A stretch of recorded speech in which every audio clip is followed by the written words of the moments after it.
Бүгүнкү алынган акыркы жаңылыктар топтому. Мечиттен $5.700, $300.000 рубль жана $55.000 урдаган жарын кармалды. Шаардык мэрия ижарачыдан дээрлик $11 миллион карызын өндүрүп алды. Депутат Жолдошбаев ортонун көрсөттү. Милиция окуянын чоо жайы тууралуу. Иманалиев ысымын Киев көчөсүнө ыйгаруу сунушталууда.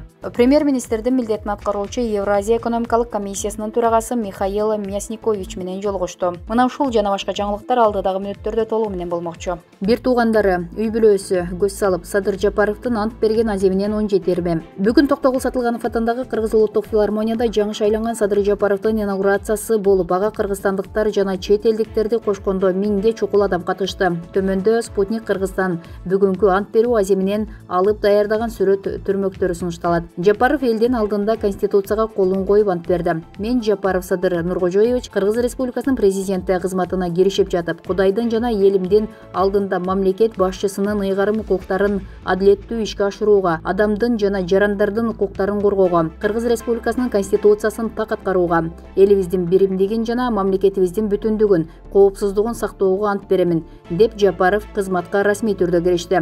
Бүгүн ошентип Кыргызстандын эгемендик тарыхындагы 6-чы президент Садыр Жапаров расмий ишке киришти. Булак Спутник KG. Бишкек шаарындагы Борбордук мечиттен ири суммадагы акча уурдалганын бүгүн 28 январда Бишкек шаардык ички иштер бөлүмүнүн басма сөз кызматы билдирди. Сверлов райондук ички иштер бөлүмүнө 20 январда кайрылган еркек киши ушул күнү Жибек жолу көчөсүндө жайгашкан мечиттен акчасын уурдатканын билдирген. Анын айтымында жанында $5.700, $300.000 рубль жана $55.000 бар болчу. Уурулук беренеси менен ыкчам иштер жүргүзүлүп, милиция кызматкерлери тарабынан 51 жаштагы шектүү кармалды. Андан уурдалган баштык менен акча табылган. Учурда тергөө иштери жүргүзүлүп жатат. Булак Назар Ньюс KG. Премьер-министрдин милдетин аткаруучу Артем Новиков Евразия экономикалык комиссиясынын төрагасы Михаил Мясникович менен жолугушту. Бул тууралуу өкмөттүн басма сөз кызматынан билдиришти. Маалыматка ылайык Артем Новиков Кыргыз өлкөсүнүн жаңы шайланган президенти Садыр Жапаровдун инаугурациясына катышуу үчүн келген Евразия экономикалык комиссиясынын төрагасы Михаил Мясникович менен жолугушту. Жолугуштун жүрүшүндө Евразия экономикалык бирлигиндеги өлкөлөрдүн ортосундагы өз ара мамилелерди түзүүнүн актуалдуу маселелери, анын ичинде Евразия экономикалык комиссиясы тарабынан АЭПтин алкагындагы өз ара соода жүргүзүүдөгү тоскоолдуктарды бошотуу жана чектөөлөрдү алып салуу боюнча жүргүзүлгөн иштер талкууланды. Тараптар кызматташуунун келечеги жана экономикалык өнөр жай айыл чарба кызматташтыгындагы долбоорлорду ишке ашыруу боюнча пикир алышты. Ошондой эле өстүбүздөгү жылдын 5-февралында Алматы шаарында өтүүчү Евразия экономикалык комиссиясынын кеңешинин жыйынынын жана өкмөттөр аралык кеңешинин күн тартибинин маселелерин талдоого алынды, деп жазылат маалыматта. Булак Супер KG. Президент Садыр Жапаров эл аралык уюмдардын башчылары менен жолугушту. Президент Садыр Жапаров бүгүн 28 январда эл аралык уюмдардын башчылары менен жолугушту. Жолугушууга түрк тилдүү мамлекеттердин кызматташтык кеңеши, эл аралык түрк академиясы, Түркпа, Түрксой, Европа бирлиги, ЖККнун КМШ аткаруу комитети, Евразия экономикалык комиссиясынын коллегиясы жана Евразия өнүктүрүү банкынын жетекчилери жана өкүлдөрү катышты. Садыр Жапаров Кыргызстан буга чейин жетишилген эки жана көп тараптуу келишимдерге ылайык бардык эл аралык милдеттемелерди ак ниеттүүлүк менен аткарып келгендигин жана мындан ары да аткара берерин баса белгиледи. Чет өлкөлүк өнөктөштөр эл аралык уюмдар жана финансы институттары менен өз ара пайдалануу кызматташуун өнүктүрүүгө өтө чоң маани беребиз. Кыргызстан прагматикалык, тең салмактуу, көп векторлуу, ыраттуу жана ачык тышкы саясатты жүргүзөт. Бардык өнөктөштөр менен өз ара түшүнүү жана кызыкчылыктарды урматтоо принциптерине негизденебиз. Мамлекеттин өнүгүүсүнө, элдин бакубаттуулугун көтөрүүгө жана жарандардын кызыкчылыктарын коргоого болгон күч аракетибизди жумшайбыз, деп билдирди президент. Мамлекет башчысы белгилегендей, Кыргыз Республикасы көз карандысыз мамлекеттердин шериктештиги уюмуна мүчө мамлекеттердин интеграциясын чыңдоого багытталган туруктуу позицияны карманат жана уюмдун алкагындагы кызматташтыкты ыраттуу өнүктүрүүнү жактайт. Ошондой эле Евразия экономикалык биримдигинин жана Евразия өнүктүрүү банкынын өркүндөсүнө өзгөчө маани берет. Улуттук экономиканын туруктуу өнүгүшү үчүн ыңгайлуу шарттарды түзүп, инвестициялардын агымын көбөйтүү зарыл. Эл аралык уюмдардын жетекчилери жана өкүлдөрү Садыр Жапаровго жооптуу ишинде ийгиликтерди каалашты. Өз кезегинде президент Садыр Жапаров Кыргызстан эл аралык өнөктөштөр менен ачык диалогго жана өз ара пайдалуу кызматташууну чыңдоого даяр экендигин дагы бир ирет ырастады. Булак Назар Ньюс Кейжи. Иманалиевдин ысымын Киев көчөсүнөн ыйгаруу сунушталды. Белгилүү төкмө акын Элмирбек Иманалиевдин ысымын Бишкек шаарындагы Киев көчөсүнө ыйгаруу демилгеси көтөрүлүүдө. Бул тууралуу аталган сунуштун демилгечиси Алмаз Абдисияев билдирди. Ал бул маселени Элмирбек Иманалиев каза болгондон бери эле көтөрүп келгенин, тийиштүү реакция болбогондон кийин расмий кайрылууларды жолдоп жатканын айтты. Элмирбек Иманалиевдин чыгармачылыгын кыргыз маданиятына кандай салым кошконун баарыбыз билебиз. Анын ушундай адамдын ысымы көрүнүктүү бир жерге берилсе эмнеге болбосун. Мен Киев көчөсүнүн атын Элмирбек Иманалиев атындагы көчөдө өзгөртүүнү сунуш кылып жатам.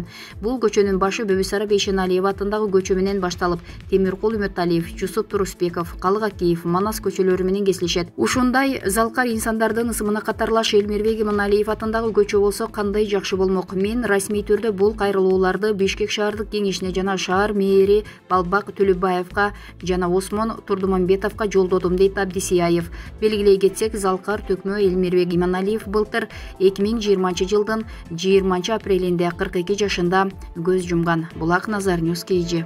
Депутат Жолдошбаевдин машинадагы одону жорого, милиция окуянын чоо жайы тууралуу. Жогорку кеңештин депутаты Камчыбек Жолдошбаевдин унаасы жол кырсыгынан кийин айып куроо киргизилди. Бул тууралуу Бишкектин Кайгул күзөт милициясынан билдиришти. Жол кырсыгы бүгүн эртең менен Тимирязев жана Чокморов көчөлөрүнүн кесилишинде болгон. Жерине милиция кызматкерлери барган. Lexus 570 үлгүсүндөгү унаанын 1991-жылкы айдоочусу Чокморов көчөсү менен чыгышты көздөй бара жатып Мерседес автоосу менен кагышкан. Андан кийин жолдун четинде токтоп турган Honda Accord унаасын сүзүп алган. Lexus унаасынын айдоочусу окуя болгон жерден кетип калган. Бирок бир нече убакыттан кийин кайра кайтып келип, жол кырсыгы тууралуу 102 кызматына кабарлаган дешти милициядан. Жабыркагандар жок. Унаалардын бардыгы айып куроо киргизилди. Материалдар тергөөгө жөнөтүлдү. Социалдык тармактарда жеринен тартылган видео тарады. Күбө ага депутат Камчыбек Жолдошбаев ортонун көрсөтүп, сөгүп салганын видеого тартып алган. Маалымат булагы Спутник KG сайты. Шаардык мэрия ижарачыдан дээрлик 11 миллион сом карызын өндүрүп алды. Бишкек мэриясынын жер ресурстар башкармалыгы муниципалдык жер тилкелерин пайдалангандыгы үчүн дебитордук карыздарды чогултууну улантууда. Мэриянын маалыматына караганда 2018-жылы Пегас Алато ишканасына Токомбаев көчөсүнүн аянты 26 сотук жер тилкеси социалдык, маданий жана турмуш тиричилик багытындагы объектилери бар көп кабаттуу турак үйүн 49 жылга ижарага берилген. 2020-жылдын 4-чейрегинде эске алганда ижарачы 10 миллион 733 миң 633 сом суммасында ижара акысын төлөгөн эмес. Буга байланыштуу мэрия карызды өндүрүү жана жогоруда аталган жерди ижарага берүү келишимин токтотуу боюнча сот органдарына доо арыз менен кайрылган. Бишкек шаарынын Октябрь райондук сотунун 27 январындагы чечими менен доо арыз канааттандырылып, 10 миллион 733 миң 633 сом шаардык бюджетке кайтарылып берилмей болду. Мэрия ижарачылардан муниципалдык жерди пайдалангандыгы үчүн акысын убагында төлөп берүүнү өтүнөт. Бардык суроолор боюнча Бишкек шаарынын мэриясынын жер ресурстары башкармалыгына кайрылса болот. Бишкек шаары, Чокморов көчөсү 246, телефон 0312 45 42 73. Булак Назар Ньюс Кейжи. Кыргызстанда 41 компанияга мамлекеттик тендерлерге катышууга тыюу салынды. Былтыр мамлекеттик тендерлерге катышкан 41 компания даттануулардын негизинде кара тизмеге киргизилди. Бул тууралуу Финансы министрлиги билдирди. Маалыматка ылайык аталган компаниялар 2 жылга чейин мамлекеттик сатып алууларга катышуу укугунан ажырады. 2020-жылы арыздарды жана нааразычылыктарды кароо боюнча ведомстволор аралык комиссияга жалпы жонунан 355 кайрылуу келип түшкөн. Алар ишенимсиз кызмат көрсөткөн уюмдардын маалыматтык базасына киргизүүнү суранган. Териштирүүнүн жыйынтыгында 41 компанияга карата даттануулар далилденген. Ал эми 299 ишканага негизсиз түрдө арызданган деген чечим чыккан. Учурда комиссиядагы 13 кайрылууну карап жатат.